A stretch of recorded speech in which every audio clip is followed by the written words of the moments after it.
Hey everyone, welcome back to FPL Fran. Today's video is going to be a very interesting video. It's a Gameweek 30 chip strategy video.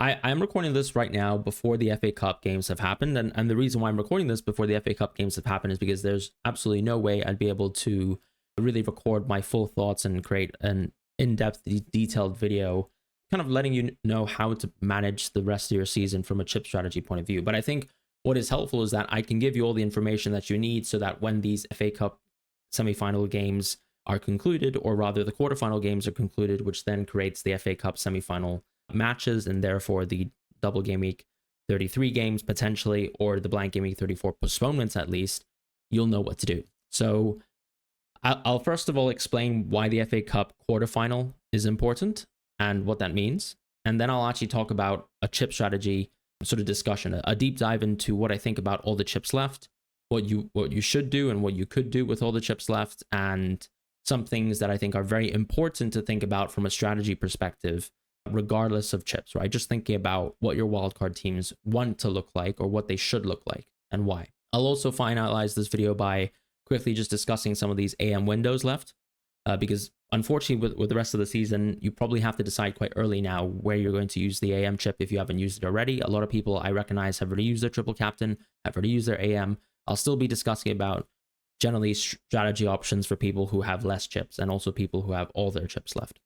So let's just get started with the FA Cup and talk about why the quarterfinal games are important. So the quarterfinal games are between Crystal Palace, Brighton and Nottingham Forest, Preston North End and Aston Villa, and Bournemouth and Manchester City. So what I've done is I've had a look at some of these sort of spread marking websites. I've looked at basically the odds that these teams qualify individually within their games, and I'm showing you their probabilities of qualifying towards the FA Cup semi-final right here. So as you can see, Fulham are favored to win versus Crystal Palace, mostly because it's a home game, 60%. Yes, of course, this match was already played within the Premier League and Crystal Palace did win. I suffered the brutal consequences of benching Munoz on that week and also not having Glasner, which a lot of people remember. Brighton versus Nottingham Forest, very, very interesting. I think this is the game that the markets have probably the most amount of, I think, noted differences between, I guess, different betting markets. And I would also mention that the odds have moved very, very drastically towards the direction of Brighton, which I think is very surprising. But I suppose to contextualize why that's probably happened, it's we know that Brighton have racked up 6 to 7 great matches in a row. We know that they're playing at home. And Nottingham Forest, whilst they've actually performed really well recently, I think for the most part, when you look at underlyings and things like that, have still overperformed for a large part of the season, whereas Brighton are clearly on a very hot run streak, but also that hot run is actually supported by some really, really positive data this season. I will, of course, say that, yes, Brighton did get absolutely destroyed by Nottingham Forest earlier. I think it was 7-0, but that was a pretty weak Brighton team, and there was rumors that basically the entire squad wasn't ready for the game. And, of course, these are probabilities from markets. You don't have to trust them. You can have your own probabilities. That's life.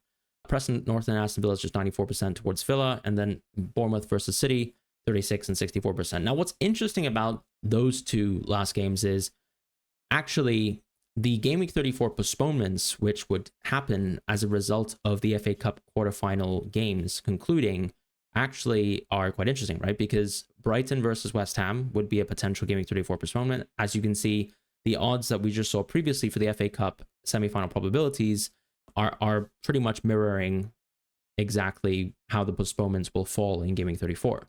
So Brighton 82%, Nottingham Forest versus Brentford being 18%, Southampton versus Fulham being 60%, Arsenal versus Crystal Palace being 40%, Bournemouth versus Man United 36%. And then crucially, the difference here is Manchester City versus Aston Villa being 98%, because it's actually a combined probability, right? It's actually looking at the probability that either Aston Villa win their game or Man City win their game. And because Man City and Aston Villa are both favored, it's basically an or probability calculation. It's 98% roughly, as I've recalculated based on the previous odds that I've shown. So that game is extremely likely to be a postponement. And the crucial question is, okay, if a game gets postponed in Game Week 34, does it mean that that game is 100% going to move towards double Game Week 33?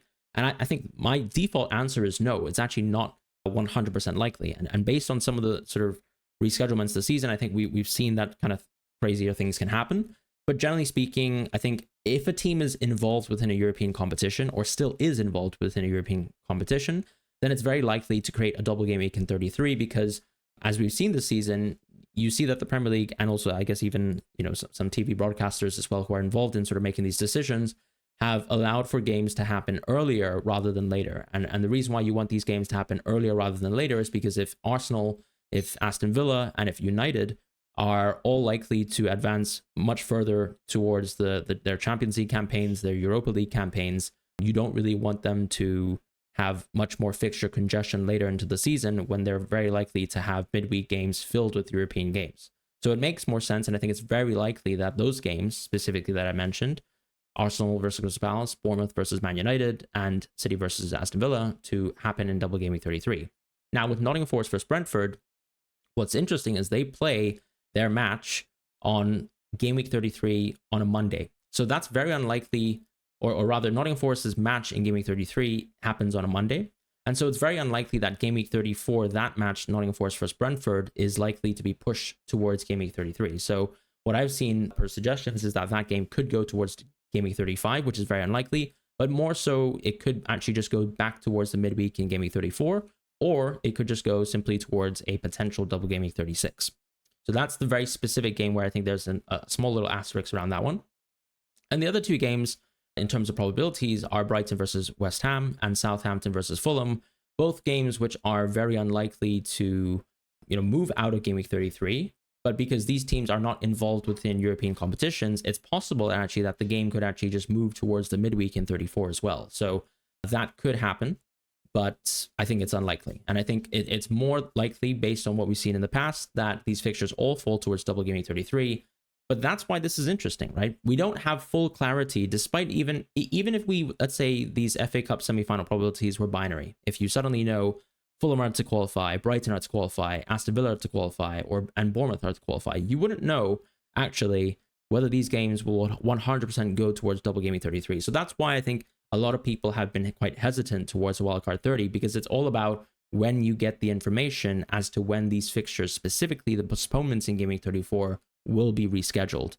From what I can glean and gather from our lovely chip predictors, our fixture schedule kind of gurus, the general consensus, I think, is that we could get this level of information on game week 30, but it's unlikely.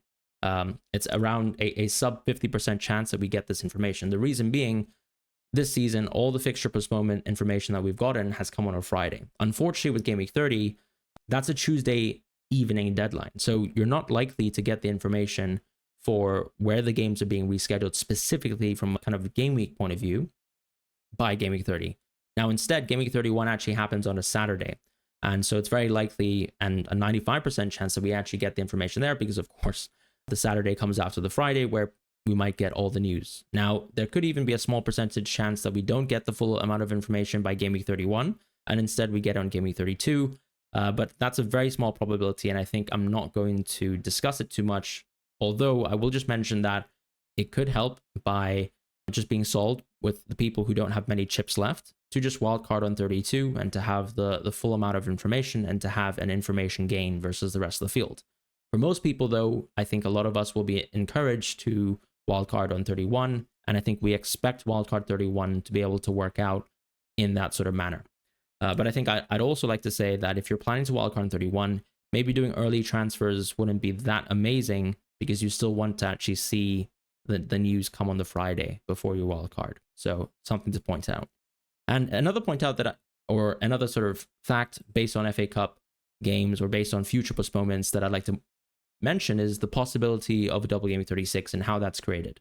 So in my opinion, the double game week 36 games could really happen as a result of if Nottingham Forest were, for example, to beat Brighton in the FA Cup.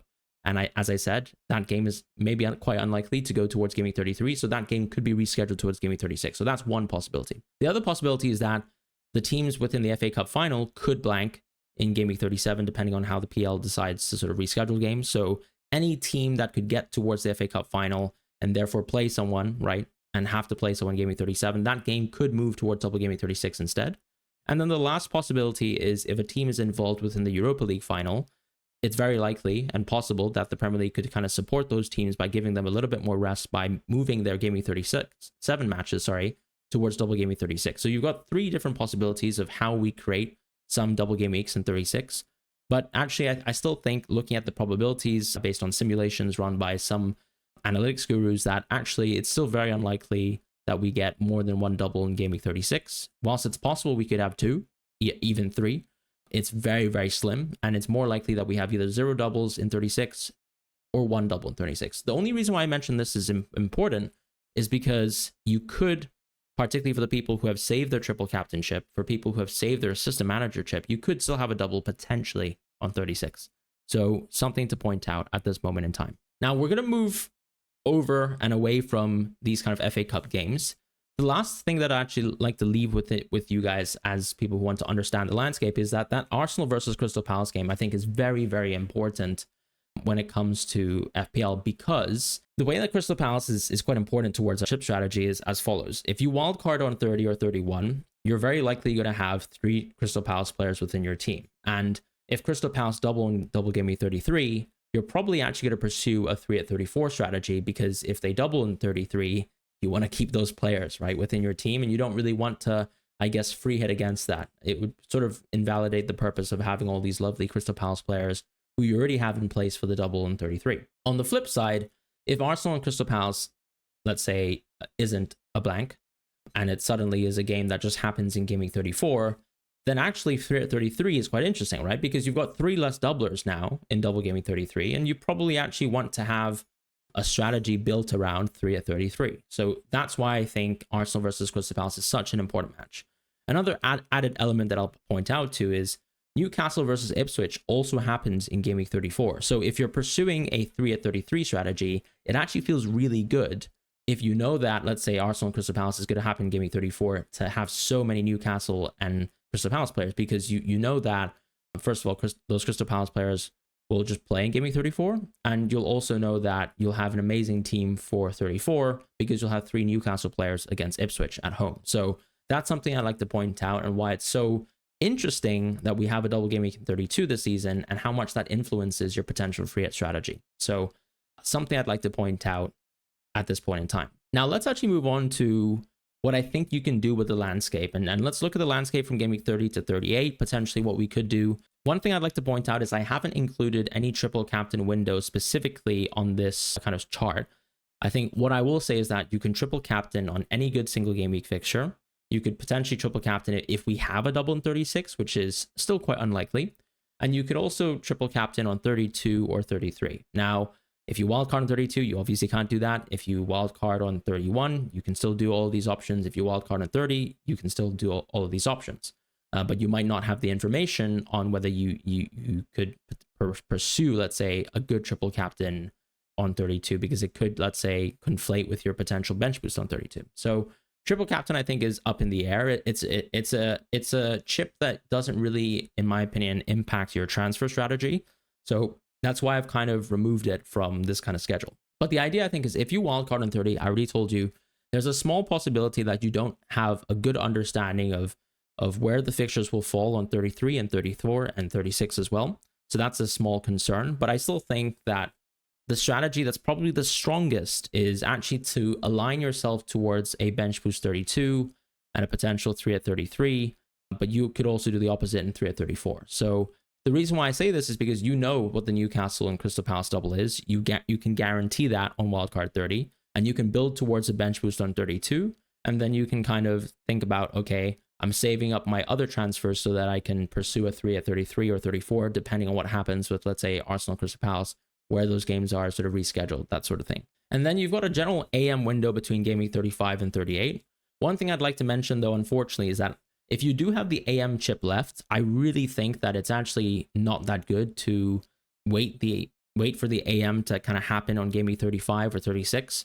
Yes, of course, we might have a double in 36, but I think it's more likely that you can benefit from the assistant manager chip, which unfortunately or fortunately is the best chip in the game from a point sort of producing point of view. So as you can see, and as you've seen already, the AM chip can produce results like 20 points per game week for a lot of managers. And it's very hard to say that you want to pass up on a double-double. And you're very unlikely to have a double-double if you save the AM chip for somewhere between 35 and 38. Another thing I'd like to point out to right now is if you do plan to AM and you have it left and you still want to use it on 31, that kind of does force a wildcard at 30, right? And that's a tricky landscape to deal with, because you're going to wildcard with potentially, imperfect information, but you are probably built for the best AM strategy left, which is going to be 31, 32, and 33, and then actually saving your 3 out on 34 so that you can actually still manage the landscape. The reason why most people will be using the free hit on either 33 or 34 is because the games kind of go against each other, right? Most of the postponements that create doubles in 33 will obviously create an equal and opposite reaction. So you know that if you're free hitting on one of the game weeks, you're kind of planning for the other game weeks by making sure that your rolling team kind of addresses the non-free hit aspect and the non-free hit week. So that's something I'd like to mention at this point in time. That's kind of why I think it still makes sense if you have the AM chip left to wildcard 30, to AM and 31, and then to free on 34, and potentially that leaves you open with a bench boost on 36 or any sort of single game week. And the same thing with a triple captain as well, potentially a triple captain 36 or any sort of singular good game week where you can still use the triple captain chip where you can. So that's what I'd say from a strategy point of view. And as I said, going back to Arsenal versus Crystal Palace, you'll probably get a good understanding of where you want to move your free hit strategy with the imperfect information that you have on wildcard 30. And I think I would still suggest for people who wildcard 30 to build a bench boost built around bench boost 32, because you can kind of force the team in a certain way.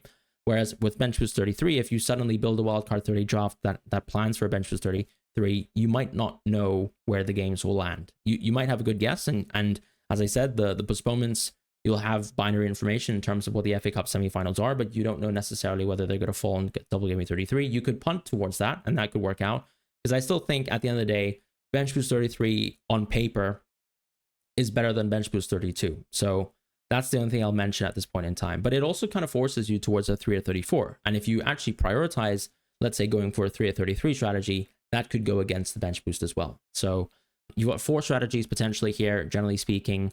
And let's move on towards a wildcard 31 strategy. So the reason why I think wildcard 31 is the most preferred strategy, the strategy that most people are opting for, is simply because a lot of people want that information on Gameweek 31, and they've probably also made some transfers recently where it allows them to dead end into Gameweek 32 effectively. So if you wildcard in 31, you will have hopefully all the fixture curve information, and then you can actually make that decision very specifically on whether I'm going to 3 at 33 or 3 at 34, bench boost 32 or bench boost 33. So that's what I think is so nice about that wildcard, and it basically has all the pros, I would say, of the wildcard 30 without the cons. So that's kind of what I would say right now about wildcard 31. But it could be the case that this video could be outdated, right? If we suddenly get all the fixture information that we want on the Tuesday, I suppose, before the evening deadline on wildcard 30, then nothing says to me why you should wildcard in 31. I suppose the only added benefit is you'd have one more game week of information when it comes to injuries and kind of key things like that. But otherwise, I actually would prefer going back to a wildcard 30 strategy if you got all the fixture curve information. So that also allows you to roll a transfer potential in Gameweek 31, which is a nice thing in FPL. The last strategy choice is going to be a wildcard 35. The wildcard 35 really comes down to what chips you have left. I think if the assumption being that you've already free hitted on 29, so therefore you're not going to free hit on 33 and 34, and you're going to maybe wildcard, let's say, out of the blank, out of that sort of dead end there, and then, you know, support it with, let's say, a bench boost 36, or maybe you would have already bench boosted on 32 or 33 because you've probably kept, let's say, for example, a lot of Newcastle players for the free hit, and then actually you're very well supervised, or I guess planned towards going for a Newcastle and Ipswich double, that sort of thing, and Crystal Palace rather. So that's something I'd like to mention. And at the same time, I think for anyone who's actually gone for, let's say, a free at 29 strategy, for example, you're very likely to have kept a lot of Newcastle and Liverpool players. It means that game week in 34 is very much well set for yourself. 33 could be quite tough, but who knows? It really just depends on what your amount of transfers left are. I don't really love the strategy too much, but it's one of the few strategies left, and it really, I think, is just basically the option that you fall back on as someone who's used the free hit. You could still, I suppose, even if you free hit it on 29, still go for a wildcard 31, although I think it's just very unlikely that you're going to want to do that, because the whole point of going for the free hit on 29 is to make sure that those Newcastle and Liverpool players that you've kept are actually going to serve you really well between 31 up until, let's say, the next potential wildcard. So that's why I haven't really suggested that strategy is plausible, but you could do that. As I said, sort of concluding here, I think that whether we free hit is completely dependent on the Arsenal versus Crystal Palace game. I think that whether we bench boost is going to be dependent on whether you, let's say, want guarantees. Like, for example, in wildcard 30, you're kind of punting against the guarantees. Whereas on Wildcard 31, you basically, I think you could go for that sort of full ceiling bench boost 33. But at the same time, maybe if you see the ceiling being higher with the free hit 33, you could pivot towards a bench boost 32 strategy like that. So as I said, that's kind of my closing thoughts in terms of the general application of multiple chips in a row. The last thing I'd like to talk about, and which is very specific to this type of season, is what are the best kind of AM windows, right? I suggested that the AM windows left are 31 to 33 or 35 to 38, which means either you use it between 35 and 37 or 36 and 38. Now, from the information that we have now, I think one thing I'll have to say is you don't know exactly which teams are on the beach on, let's say, 37, 38 as of right now, but that could change. And unfortunately, the reason why I don't love those strategies is because it's very likely you have to use transfers on 36 and 37 or 37 and 38. So that's one thing I don't love so much. If you do AM31 and you go for that chip strategy there, I think it's quite nice where you can go for Emery on 31, where Aston Villa face Nottingham Forest, and that's a really, really good table bonus game. Or you just simply go with Howe and Glasner, and you just stick towards Howe the entire time between 31 and 33, or stick towards Glasner between 31 and 33 as well, right? These are teams that have generally good fixtures on 31, a double in 32, and then decent fixtures again in 33. So as we can see, if you see table bonus opportunities on 33 and they could prop up, I still think it's worth using a transfer on 33, regardless of whether you start with Howe or Glasner. So that's kind of my thoughts right now. And I think it's probably the strongest kind of AM window that we have left. If you went for an AM35 window, unfortunately, I think it's Glasner plus a transfer and a transfer. And if you went for an AM36, it's probably a Pepper Emery, maybe depending on the doubles, or actually just a completely different manager, depending on what table bonus you have left. And then actually going for a transfer and a transfer. So because the AM window, I think, is much weaker at the end of the season, I would recommend most people to use the AM on 31.